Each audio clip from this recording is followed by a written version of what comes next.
अस्सलामुअलैकुम दोस्तों, आप देख रहे हैं उर्दू दास्तान। आइए सुनते हैं उर्दू नावल नीशापुर का शाहीन, किस्त नंबर 16। इस उर्दू नावल की साबिका अक़सास सुनने के लिए डिस्क्रिप्शन में दिए गए लिंक पर क्लिक करें। मजीद वीडियोस के लिए हमारे चैनल उर्दू दास्तान को सब्सक्राइब करें। शुक्रिया। राजा पिथोरा फिर इस कुआनुमा मौत के मैदान की सीढ़ियां उतरने लगा। इसके पीछे पीछे नंगी तलवारें पकड़े इसके कुछ मुहाफिज थे। नीचे जाने की बजाय राजा चंद सीढ़ियां ऊपर ही खड़ा हो गया और हमाद की तरफ देखते हुए आग बगोला होते हुए पूछा, रत्ना ने तुम पर जो इल्जाम लगाया है, क्या ये दुरुस्त है कि तुम कश्तरी नहीं मुसलमान हो? हमाद ने अपनी झुकी हुई गर्दन ऊपर उठाई, राजा की तरफ देखा, फिर इसकी छाती तन गई और बड़ी जुर्रत का मुजाहरा करते हुए इसने कहा, ऐ राजा, मैं झूठ नहीं कहता, इस लड़की का कहना सच है। मैं हिंदू नहीं मुसलमान हूं।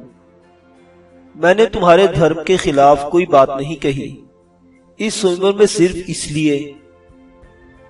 राय पिथोरा दहकती हुई आग की मानद खोलते हुए लहजे में बोल उठा, बस चुप रहो, तुम्हारा इतना अपमान ही काफी है कि तुम हमारे धर्म के ना होकर इस रस्म में आन घुसे हो। फिर पिथोरा ने मुकाबले के लिए मैदान में खड़े इन चारों सूरमाओं की तरफ देखा जो हमाद से मात खाकर एक तरफ खड़े थे। राजा ने इन्हें मुखातिब करते हुए अपनी कड़कती आवाज में कहा, चारों इस पर टूट पड़ो और इसे खत्म कर दो। रत्ना ने रोना बंद कर दिया और चौंक कर वो मैदान में खड़े हमाद की तरफ देखने लगी थी। चारों जवान अपनी तलवारें सोनते हमाद की तरफ बढ़ने लगे। मैदान के ऊपर अली खान परेशान हो गया, ताहम इसने हाथ में पकड़ा हुआ नेजा ऐसे रुख पर थाम लिया था जिसे वो जरूरत पड़ने पर हमाद से लड़ने वालों पर अपना वो आहनी नेजा मार देगा। हमाद फौरन हरकत में आया। कश्तरी वाला लिबास उतारकर इसने दूर फेंक दिया। अब इसकी जिरा चमक रही थी जिसके नीचे इसने टाट का लिबास पहन रखा था। इसने अपनी तलवार ढाल संभाली और मुकाबला करने के लिए मुस्तैद हो गया। रत्ना ने अपनी दोनों आंखें बंद कर ली। पूजा के अंदाज में इसने अपने दोनों हाथ जोड़ लिए और कृष्णा की मौजूदगी की परवाह किए बगैर इसने अपनी लरजती आवाज में कहा, ऐ भगवान, इस मैदान में हमाद की जय हो। दोबारा चौंकते हुए रत्ना ने अपनी आंखें खोली और नीचे मैदान के अंदर देखने लगी। वो चारों सूरमा आगे बढ़कर हमाद के बिल्कुल नजदीक खड़े हो गए थे। फिर इनमें से एक ने हमाद की तरफ देखते हुए रहमंगेज आवाज में कहा, तुम बहादुर, बलवान और बलवंत जवान हो। हम चारों तुमसे जंग नहीं करना चाहते, तुम अपनी शिकस्त तस्लीम कर लो। हमाद ने अपनी ढाल अपने सामने करते हुए कहा, शिकस्त तस्लीम करने से क्या फर्क पड़ेगा? राजा मेरी मौत चाहता है और मैं इस मैदान में बुज़दिलों की तरह मरना नहीं चाहता। कोई ना कोई मुसाफिर नीशापुर मेरे बूढ़े बाप को यह खबर जरूर पहुंचा देगा कि तुम्हारा बेटा अजमेर में मारा गया। अगर मैंने अपनी शिकस्त तस्लीम कर ली और मारा गया तो मेरा बाप मेरा नाम लेकर थूक देगा। अगर मैं यहां लड़ता हुआ मारा गया और ये खबर मेरे बाप के पास पहुंची तो फख्रो इंबसात से इसका सर बुलंद हो जाएगा। वो जवान अपने तीनों साथियों के साथ फिर आगे बढ़ता हुआ बोला, अगर तुम्हारे यही ख्यालात हैं तो फिर हमारे हाथों मरने के लिए तैयार हो जाओ। यहां से भला कौन तुम्हारी मौत की खबर तुम्हारे बाप के पास निशा पर पहुंचाएगा? हमाद ने तलवार लहराते हुए कहा, तुम चारों आगे बढ़कर मुझ पर हमला करो। जब तक मेरे बाजुओं में कुव्वत, मेरी तलवार की धार तेज और मेरे जिस्म में खून की गर्दिश है, मैं तुम चारों का मुकाबला करूंगा। सुनो इस मौत के मैदान में मेरे चारों साथियों, मेरा दिल कहता है इस मैदान के अंदर मैं तुम चारों को गोफर की लकड़ी की तरह काट और जूफे के गुच्छे की तरह मसल कर रख दूंगा। इन चारों ने एक साथ हमाद पर हमला कर दिया। हमाद ने नीचे झुककर अपने घुटने जमीन पर टेक लिए। अपने आप को उसने अपनी ढाल के नीचे छुपा लिया। हमला करने वालों की चारों की तलवारें इसने अपनी ढाल पर रोकी।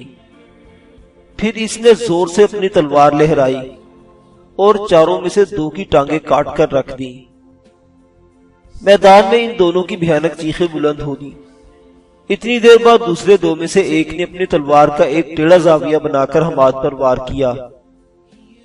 हमाद ने इस खतरनाक वार से बचना चाहा, लेकिन नाकाम रहा और तलवार इसके बाजू पर गिरी और जीरा की कड़ियां काटती हुई गहरा घाव लगाती चली गई।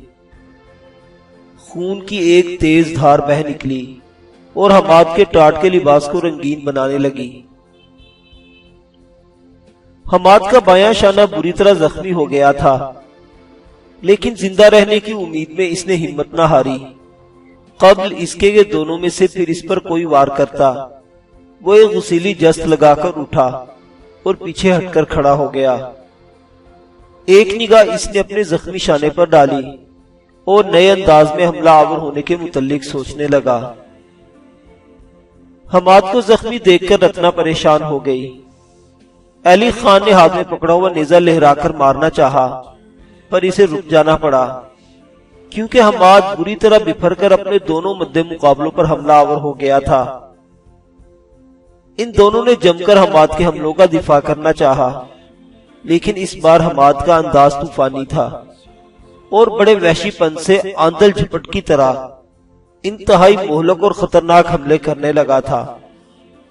जल्द ही हमाद ने इनमें से एक की गर्दन काट दी।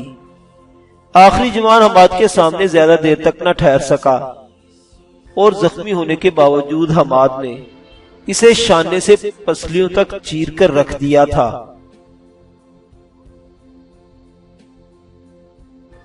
रत्ना और अली खान के चेहरों पर इत्मीनान की लहरें फैल गई थी। राजा भी थोड़ा गजबनाक होकर अपनी जगह से उठ गया। मैदान के अंदर उतरने वाली सीढ़ियों के पास वो आया और अपनी चीखती चिल्लाती आवाज में मैदान के मुंतजिमों से कहा, शेर छोड़ दो, इस पर शेर छोड़ दो, मैं देखता हूं ये कैसे बचता है।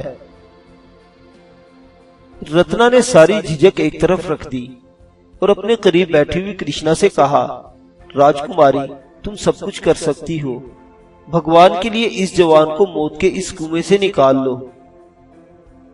कृष्णा यूं चुप रही जैसे वो कहीं खो चुकी हो। रत्ना ने एक और अरबा आजमाया, राजकुमारी, ये जवान खूबसूरत भी है और बलवान भी, तुम्हारा स्वयंवर जीत चुका है। इसके अलावा इस भरे मैदान में तुम्हारा पिता और इस राज का राजा इस जवान को तुम्हारा बरादर पति कह चुका है। क्या तुम अपने पति को अपने सामने बेबसी की मौत मर जाने दोगी? गुस्से में रत्ना का चेहरा सुर्ख हो गया था। कब्ल इसके कि वो अपने रद्दअमल का इजहार करती, मैदान के मुंतजिमीन ने मैदान के सारे दरवाजे बंद करके शेर को पिंजरे से निकाल दिया। पिंजरे से निकलकर शेर ने एक गहरी अंगड़ाई ली। फिर वो भूखा दरिंदा गजबनाक निगाहों से हमाद की तरफ देखने लगा। हमाद मैदान के वस्त में खड़ा हो गया था। इसने अपनी ढाल अपने सामने कर ली थी। इसकी खूनलू तलवार हालात का सामना करने को तैयार थी। रत्ना बेचारी दमबखुद होकर रह गई और इसके चेहरे पर मौत की परछाइयां गहरी हो गई थी। जो ही शेर हमाद के ऊपर जस्त लगाने लगा, मैदान के ऊपर खड़े अली खान ने इंतहाई उसीले अंदाज में अपना नेजा ताना और ताक कर शेर को मारा। लोहे का भारी नेजा शेर की पसलियों को चीरता हुआ निकल गया। जख्मी होकर शेर और बिफर गया और हमाद के ऊपर इसने कुव्वत से जस्त लगाई, जिसे वो बर्दाश्त न कर सका और जमीन पर गिर गया। क्योंकि इसका शाना बुरी तरह जख्मी होने के बाइस इसका बायां बाजू काम न कर रहा था। जमीन पर गिरते ही हमाद ने उठना चाहा था कि शेर ने फिर इस पर छलांग लगा दी। हमाद फिर चारों शाने चित गिर गया, ताहम इसने अपने आप को अपनी ढाल की ओट में कर लिया था और फिर उठने की कोशिश करने लगा। कब्ल इसके के शेर आगे बढ़कर हमाद को भंबोड़ना शुरू कर देता। मैदान के ऊपर खड़े अली खान ने अपनी तलवार और ढाल संभालकर मैदान में छलांग लगा दी।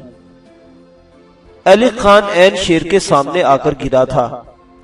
शेर हमाद से हटकर अली खान की तरफ मुतवज्जो हो गया और फिर इससे पहले कि अली खान शेर पर हमलावर होता, शेर ने छलांग लगाकर अली खान को दबोच लिया और अपने दांत अली खान की गर्दन में गाड़ दिए। थका हारा और जख्मी हमाद एक बार फिर हिम्मत करके उठा, अपनी तलवार लहराई और कमर के करीब से इसने शेर को दो हिस्सों में काट कर रख दिया। मैदान में शेर की दहशतनाक धाड़ सुनाई दी। फिर इसके जिस्म के दोनों हिस्से जमीन पर गिरकर बेजान हो गए। हमाद ने आगे बढ़कर अली खान को देखा। शेर ने इसका गला फाड़ दिया था और वो खत्म हो चुका था। हमाद ने इसकी नब्ज पर हाथ रखा और मायूस हो गया। अली खान बेचारा दम तोड़ चुका था, पर हमाद को वो दुश्मनों के हरबे से बचा गया था। राजा पिथोरा गुस्से में बल खाता हुआ खड़ा हो गया और 3 सूरमाओं को हमाद को खत्म करने के लिए मैदान में उतरने का हुक्म दिया। तीनों नवारिद जब मैदान में उतरे तो अली खान की लाश के पास गर्दन झुकाकर बैठा हुआ हमाद अपनी पूरी हिम्मत मुजतमे करके फिर खड़ा हो गया। इसके जिस्म से काफी खून निकल गया था और इस पर नकाहत तारी होती जा रही थी। तीनों नवारिद शिकार करने वाले रीछ की तरह शोर करते हुए हमाद पर हमलावर हो गए। हमाद ज्यादा देर तक उनका मुकाबला न कर सका। कुछ देर तक वो अपने दिफा में हाथ पांव मारता रहा, पर कोई जारहाना हमला न कर सका था। तीनों ताजा दम जवान मुख्तलिफ समतों से ऐसे तूफानी अंदाज में हमला आवर हुए कि हमाद बौखला गया। फिर इनमें से एक ने अपने पांव की एक सख्त ठोकर हमाद की टांगों पर मारी। हमाद बड़ी बेबसी के आलम में जमीन पर गिर गया। वो तीनों आगे बढ़कर अपनी तलवारों से हमाद का जिस्म टुकड़े टुकड़े कर देना चाहते थे कि करिश्ना गुस्से में बल खाती हुई उठी और अपनी पूरी आवाज से चिल्लाकर कहा, छोड़ दो इसे, मत मारो। तीनों हमला आवर राजकुमारी कृष्णा की तरफ देखने लगे। कृष्णा ने फिर तहकुमाना अंदाज में कहा, तुम तीनों मैदान से बाहर निकल जाओ और इसे इसके हाल पर छोड़ दो। तीनों नवारिद हमला आवर मैदान से बाहर निकल गए। हमाद आहिस्ता आहिस्ता उठा और आहनी जंगले के साथ टेक लगाकर खड़ा हो गया। वो बुरी तरह हाँप रहा था। कृष्णा जब अपनी जगह पर बैठ गई तो राजा पिथोरा ने इसकी तरफ देखते हुए पूछा, ये तुमने क्या किया? ऐसे अधर्मी को छुड़वा दिया जिसे इस मैदान के अंदर मैं खून में लथपथ देखना चाहता था। गो वो स्वयंवर जीत चुका है, इसके बावजूद मैं इसे जिंदा नहीं देखना चाहता। कृष्णा ने फौरन रुख बदलते हुए कहा, इस जैसे अधर्मी के लिए ये सजा कुछ भी ना होगी। मैं इसे सस्ता कर मारना चाहती हूँ ताकि इसे खबर हो के हमारे धर्म की रसूमात के खिलाफ चलना कैसी कड़ी सजा का मूजब बनता है। पिताजी, आप मुतमईन रहे, मैं इसके इस ढोंग का ऐसा इंतकाम लूंगी कि ये अपने आप को न जिंदों में और न मुर्दों में तस्वुर कर सकेगा। राजा पिथोरा मुतमईन दिखाई दे रहा था। वो कुछ कहना चाहता था कि इसकी अफवाज का सेनापति एक तरफ से भागता हुआ आया। इसे इस हालत में देखकर राजा पिथोरा बौखला गया। वो कुछ पूछना ही चाहता था कि सेनापति नजदीक आकर खुद ही बोल पड़ा, महाराज, गजब हो गया। पिथोरा खड़ा होता हुआ बोला, क्या हुआ? सेनापति अपनी बौखलाहट पर कदरे काबू पाता हुआ बोला, महाराज, गजनी के हुक्मरान ने हिंद पर हमला कर दिया है और शहाबुद्दीन का लश्कर तूफानी अंदाज में आगे बढ़ रहा है। उसका रुख हस्तिनापुर की तरफ है। अभी अभी हमारा एक जासूस ये खबर लाया है।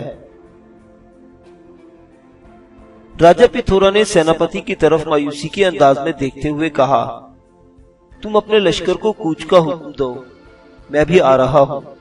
मैं खुद अपनी अफवाज की कमान करूंगा। सेनापति चला गया तो पिथोरा ने कृष्णा की तरफ देखते हुए कहा, मेरी बेटी, मेरे बाद राज का सारा इंतजाम तुम्हारी निगरानी में होगा। मेरे आने तक इस मुसलमान हमाद को जिंदा रखना और जो सजा तुम इसे देना चाहती हो मेरी मौजूदगी में हो, ताकि मैं भी इससे लुत्फ अंदाज हो सकूं। और सुनो कृष्णा, रत्ना का भी ख्याल रखना। मेरे आने तक ये तुम्हारे पास एक कैदी की हैसियत से रहेगी।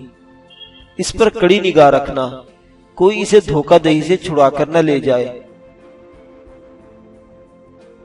कृष्णा खड़ी हो गई और पिथोरा की तरफ देखते हुए मुस्कुराकर कहा, आप कोई अंदेशा न करें पिताजी, हर काम आपकी इच्छा के मुताबिक होगा। राजा पिथोरा तेज तेज कदम उठाता हुआ चला गया। जब वो निगाहों से ओझल हो गया तो रत्ना ने इससे कहा, मैं जानती हूं यहां मैं एक कैदी हूं, पर मेरी तुमसे एक विनती है। मुझे कैद खाने के इसी कमरे में रखना जिसमें तुमको हमाद को रखो, ताकि मैं इनके साथ रहकर इनके जख्मों की देखभाल कर सकूं।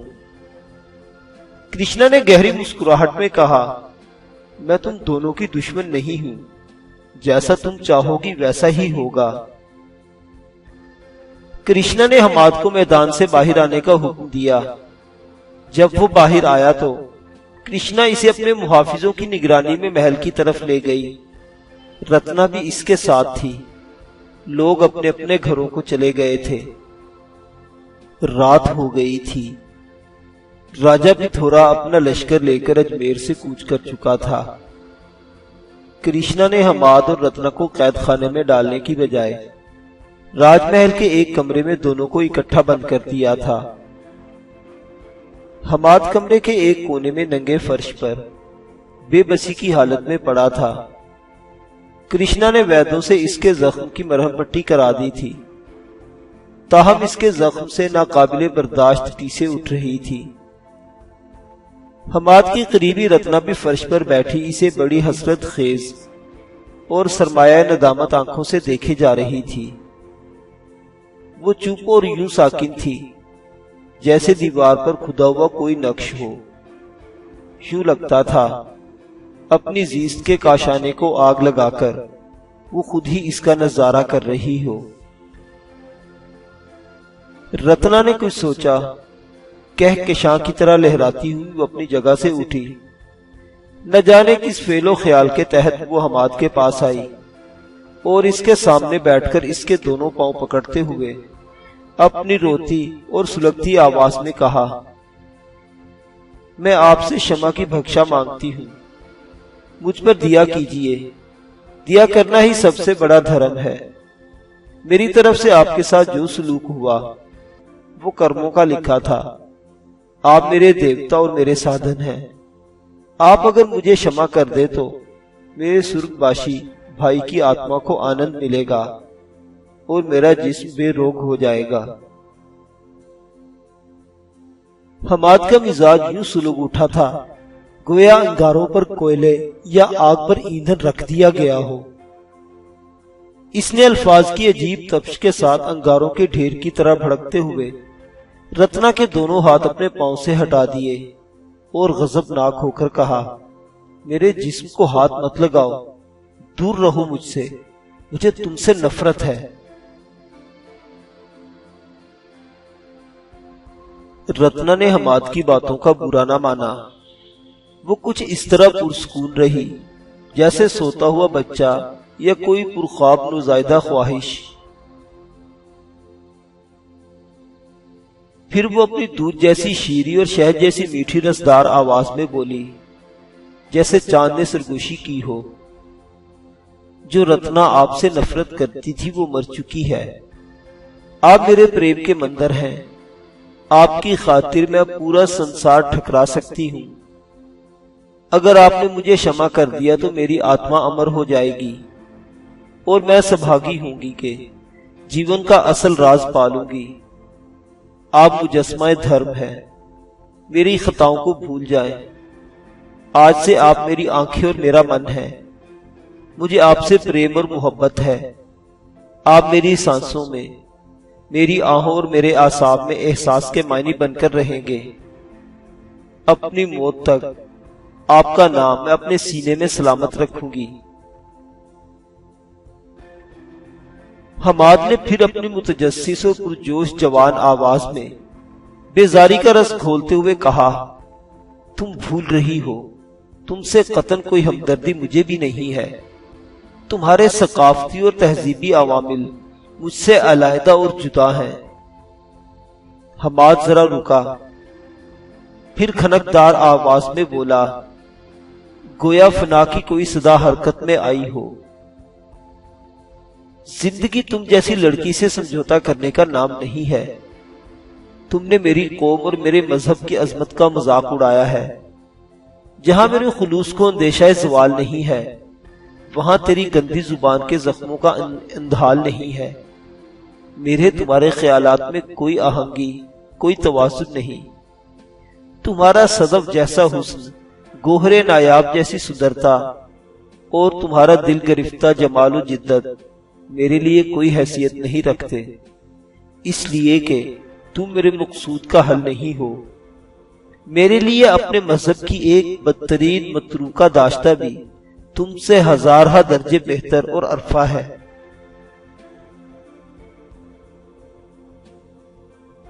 कमरे में मौत के सायों की वादी जैसा सुकून छा गया था, जैसे खामोशी और सजा और मौतो खौफ आपस में लड़ लड़कर बेसुध हो गए हों।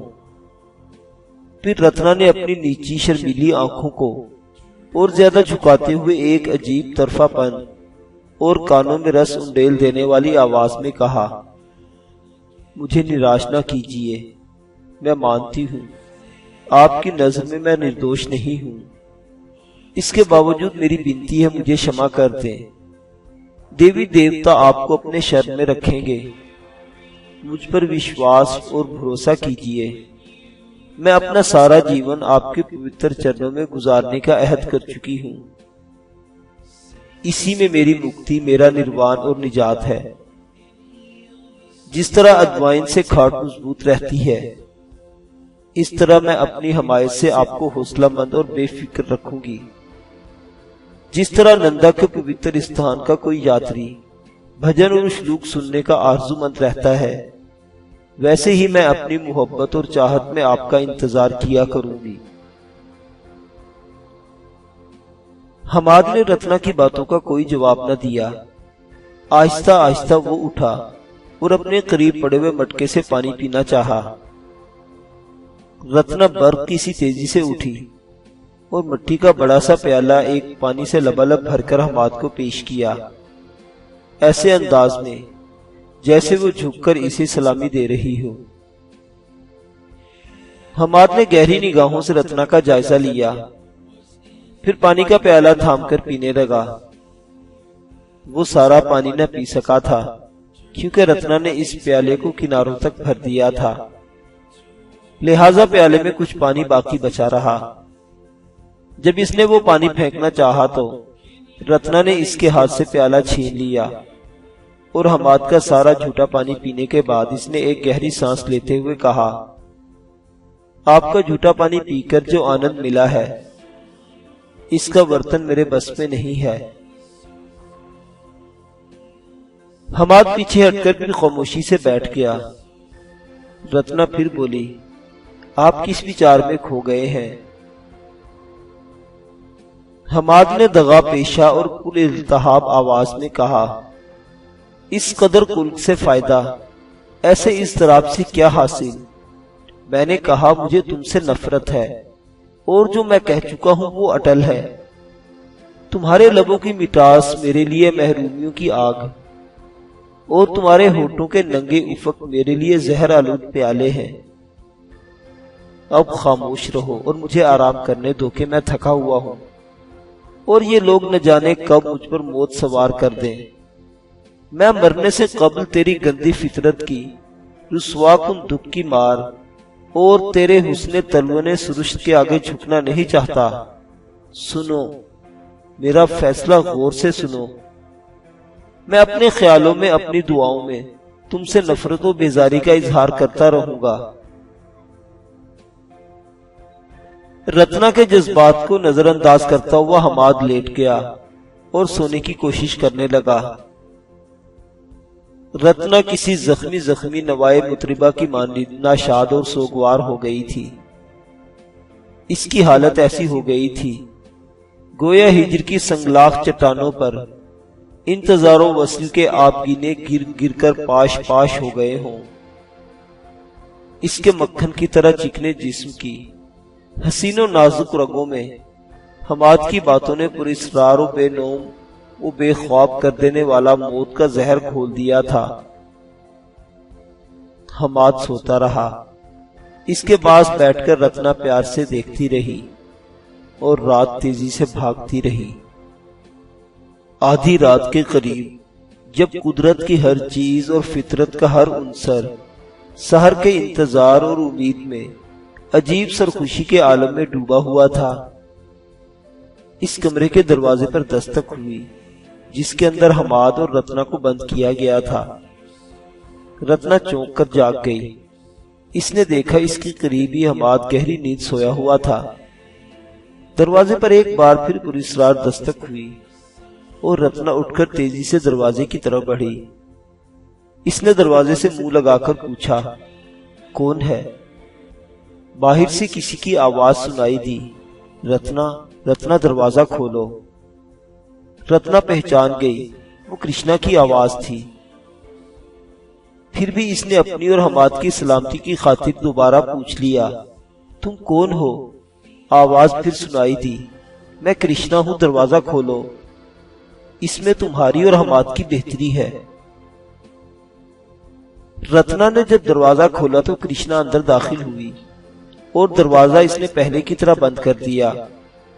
फिर इसने हमाद की तरफ देखते हुए कहा, क्या हमाद सो रहा है? सुनो रत्ना, सुनो, मैंने तुम दोनों के यहां से भाग जाने का बंदोबस्त कर लिया है, लेकिन इस शर्त पर के यहां से निकलने के बाद तुम मेरी खातिर हमाद का ख्याल रखोगी, क्योंकि वो जख्मी है। सुनो रत्ना, सुइबर जीतकर वो अपने आप को मेरा हकदार तस्लीम करा चुका है। मैं इसे अपने तखय्युल का देवता और अपने जिस्म का मालिक तसव्वुर कर चुकी हूँ। वो मेरे जीवन के सदफ का एक गोहर है। जब यहाँ के हालात ठीक हो गए तो मैं इसे जरूर अपने पास बुला लूंगी। वो मुसलमान है तो क्या हुआ, मेरे पिता खुद इसे मेरा पति कह चुके हैं। इसलिए मैं इसी से ब्याह रचाऊंगी जिसने मेरा सुइबर जीता है। मैं नहीं जानती वो कौन है और इसका ताल्लुक किस सरजमीन से है। इसके बावजूद मैं इसे अपना जीवन साथी बता चुकी हूँ। हमाद ने अपना तीर उठाते वक्त कहा था कि वो नगरकोट का रहने वाला है।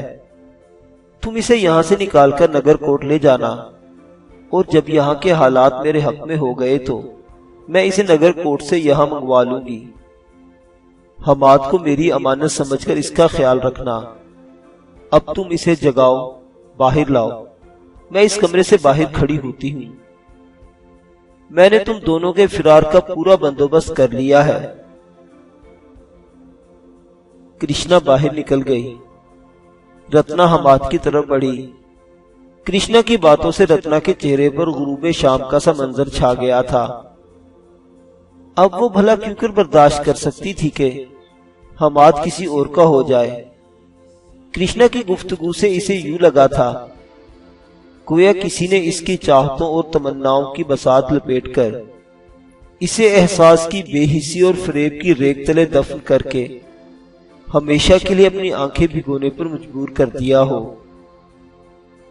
वो ऐसा महसूस कर रही थी कि किसी टूटी हुई खुमीदा गर्दन की मानिंद इसके दिल को मरोड़कर इसे किसी कड़वे पानी के झील में फेंक दिया हो। इसके दिल के उफक पर एक हुक उठी, तो हमाद को मुझसे छीन लिया जाएगा। रत्ना ने अपने सर को झटक दिया और तल्ख आवाज में कहा, नहीं, कभी नहीं हो सकता। वो मेरे जीवन की सहर का तारा है। अगर मैं शुरू ही से इनसे नफरत का इजहार न करती तो अब तक मैं इन्हें जीत चुकी होती। फिर रत्ना ने एक अज़्म से कहा, वो मेरे हैं और मैं इन्हें छीनने न दूंगी। फिर रत्ना के लबों पर मुस्कुराहट और आंखों में शोखी बिखर गई। वो ऐसी मुतमईन दिखाई देने लगी थी जैसे फसल काटते वक्त और गनीमत की तकसीम के वक्त लोग खुश होते हैं। रत्ना हमाद के पास आई और इसका शाना पकड़कर झंझोड़ते हुए मुझको मकनातीस जैसी पुरकशिश, तरन्नुम बुलबुल जैसी पुरसोज और साज के परों से निकलने वाली नगमेगी जैसी पुर असर आवाज में कहा, हमाद, हमाद उठो, आंखें खोलो। हमाद उठकर बैठ गया और अपने सामने बैठी हुई रत्ना की तरफ देखने लगा। इसे यूं महसूस हुआ इसके सामने रत्ना नहीं बल्कि कोई ज़रफ़िशां किरण, मासूम जंगली फूल, कोई लालाए सहरा या कोई फसूसाज माजरा रखा हो। हमाद ने एक अजीब सी सआदत असरी का इजहार करते हुए पूछा, क्या हुआ? तुमने मुझे जगा क्यों दिया? क्या मेरी मौत का वक्त आन पहुंचा है? इसके लहजे में अजीब सी यास थी, जैसे किसी गुरा खाने में किसी की चीख या किसी कैद खाने में किसी बेगुनाह के मसलूब होने पर किसी मातमी गीत की सदाएं बुलंद होती हो। रत्ना ने अपने जहन में उठने वाले मद्दो जजर को झटक दिया। फिर इसने नाजुको पुरकार और आरजू खेज अदा के साथ कहा, उठिए, यहां से भाग चले। रत्ना की रानाई सूरत में एक तिलिस्म था। हमाद ने हैरत का इजहार करते हुए कहा, क्या तुम राजा पिथोरा के साथ मिलकर फिर मेरे खिलाफ कोई साजिश करने लगी हो? हमाद रुका, फिर एक जज्बे बेइतनाई से इसने कहा, मैं तुम्हारे और राजा पिथोरा के सनम परस्त ज़हन और दिले मुल्हद का पाबंदो दवाम नहीं हूं। अब तुम्हारी लिज्जत गरां ख्वाबी पर मुझ पर क्यों कर गालिब आ सकती है? जाओ, इस कमरे से निकल जाओ और मुझे अपनी मौत का इंतजार करने दो। हमाद दोबारा कमरे के नंगे फर्श पर लेट गया। रत्ना ने हमाद के पांव पकड़ लिए और इस बार पस्तो पामाल मगर तिलिस्मत नाज से पुरजोर आवाज में कहा, मुझे अपने भगवान की सौगंध और आपके रब की कसम, मैं आपको धोखा नहीं दे रही।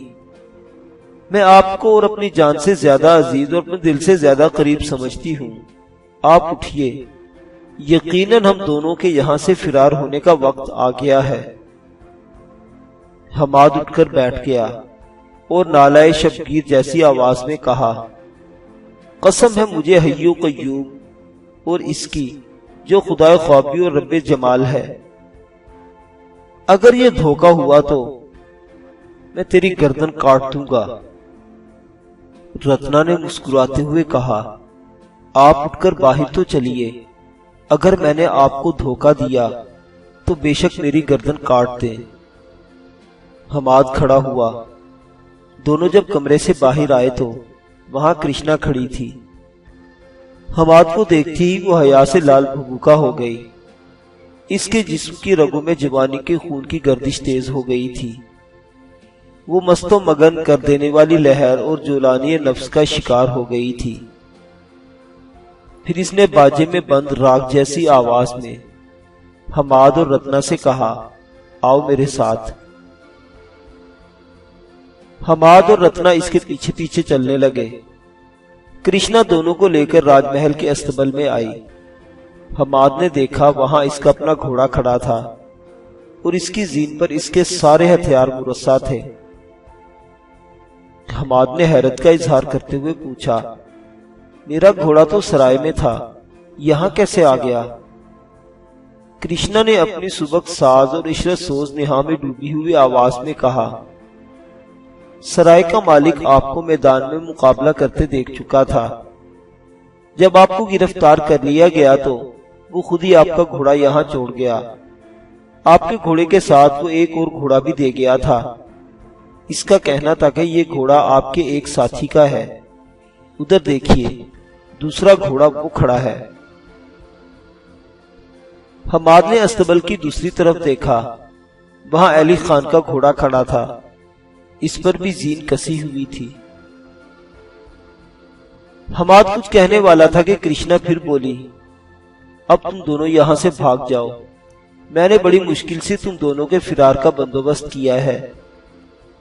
हमाद ने धीमी आवाज में कहा, अगर राजा जाग गया और इसे इस फिरार का इल्म हो गया, फिर हम दोनों का क्या इंजाम होगा? कृष्णा ने मुतमईन अंदाज में कहा, राजा अपने लश्कर के साथ हस्तिनापुर की तरफ कूच कर चुका है, क्योंकि गजनी के हुक्मरान सुल्तान शहाबुद्दीन ने हिंद पर हमला कर दिया है।